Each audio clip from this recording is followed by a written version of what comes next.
Hi everyone, I am Dr. Oneeka Williams, your healer, positivity catalyst, storyteller, and teacher, and I hope that you are having a positively dynamic day.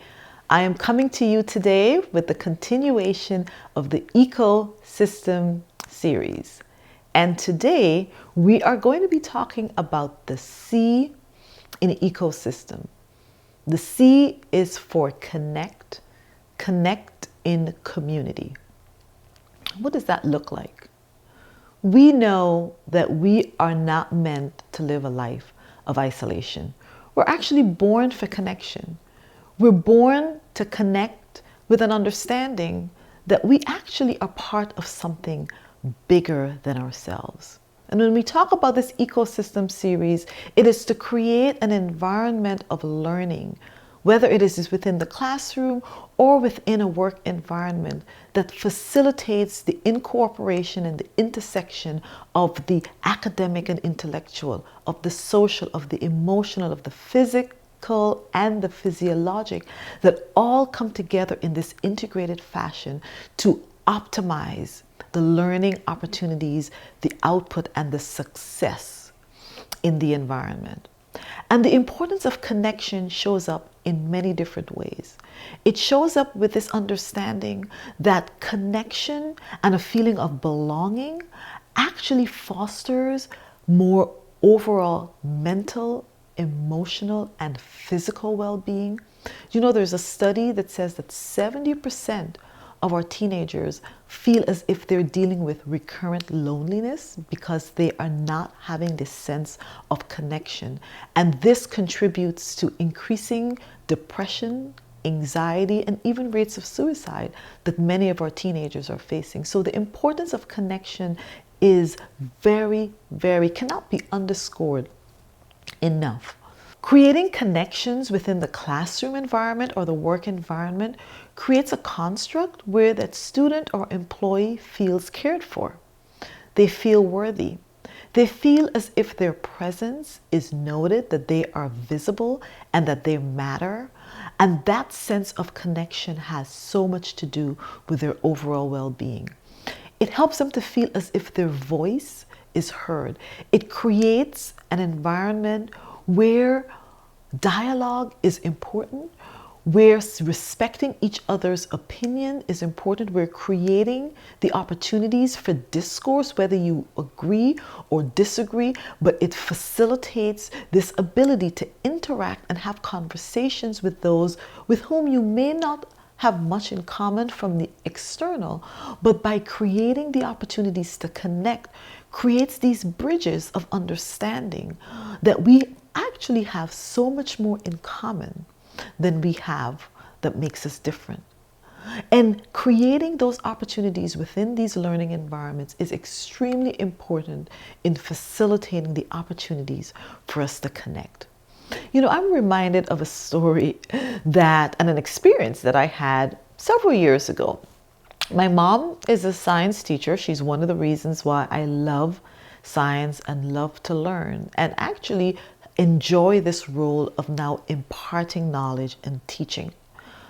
She currently is retired, but what that meant or means for her is that she does a lot of consulting in bringing her skills to be essentially helpful and to contribute to the growth of school systems in many different places. And so one of the schools that she volunteers or she consults at, she was telling me a story of a young man who was a bright kid, clearly probably a little bit bored in class, and as a result had some behavioral challenges.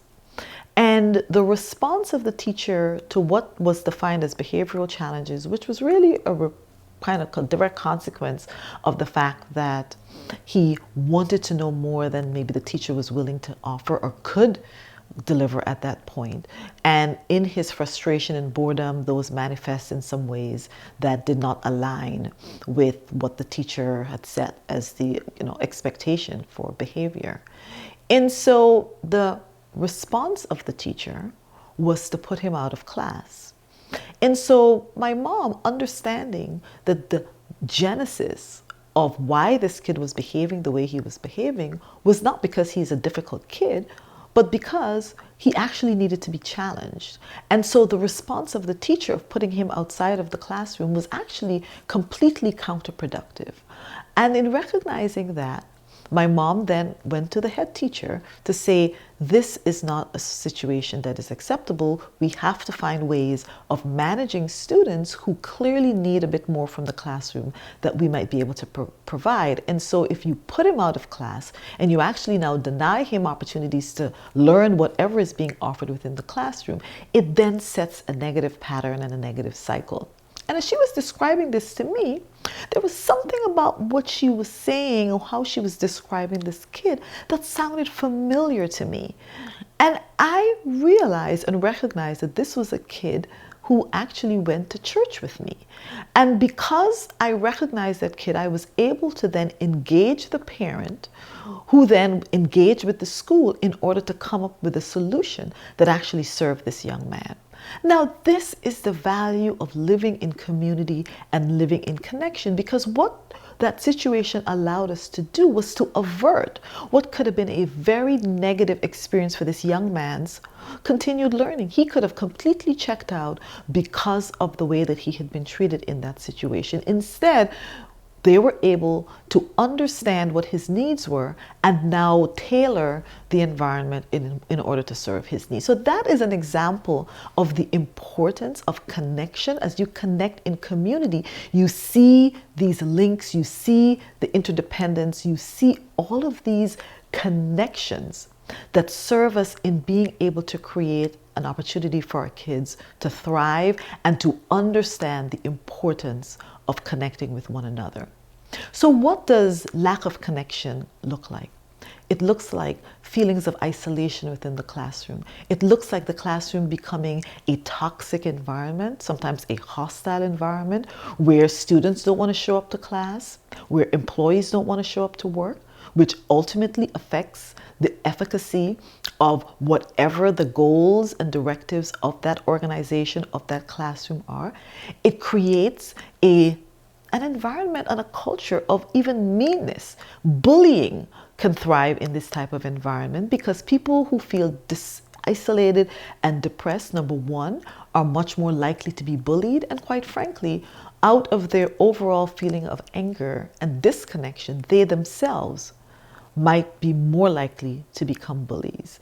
And so you have a classroom where learning cannot happen in a constructive way because students are not present, they're not excited about being there, there's a lot of absenteeism. Sometimes there's even somatic illnesses because students don't feel as if they belong. And we know the work of someone, for example, someone like Brene Brown, that speaks specifically to the sense of belonging and that sense of connection and how that really creates an environment that builds towards thriving and builds towards kind of positive emotional, mental, and physical health. And so what are some of the things that we can do to foster connection both within the classroom and within our work environments?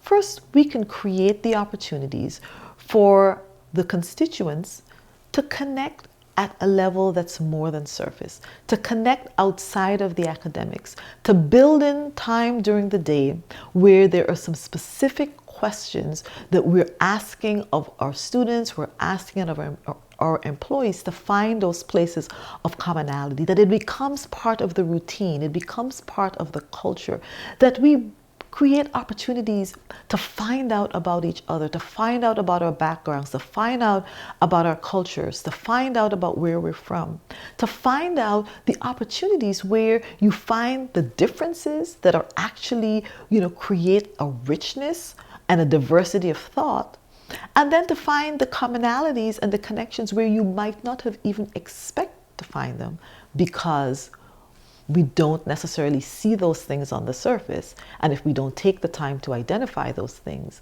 then we never actually have these opportunities to connect at more than just a surface level. We should also take time to celebrate and to acknowledge differences in terms of cultures, different activities around the world, different belief systems, different religions. We should make sure that we're marking the calendar for the celebrations of all of the things that celebrate our very diverse experiences. And those should be the experiences of the kids and employees that are incorporated into the daily work of doing the academics, the daily work of doing the sports, the daily work of building these socio and emotional connections that become such a part of the fabric that kids actually look forward to coming to school because they realize these periods, they realize these places of connection that help them to feel that this is an environment in which they belong.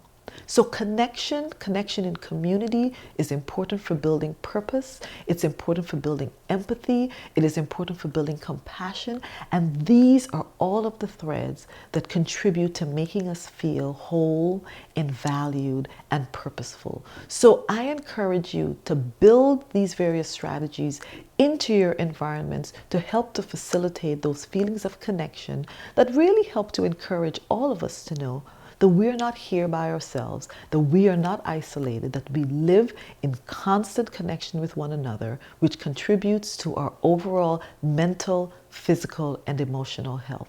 Thank you so much for joining me today in the Sea of Ecosystem. I am Dr. Oneeka Williams, and I look forward to seeing you the next go around.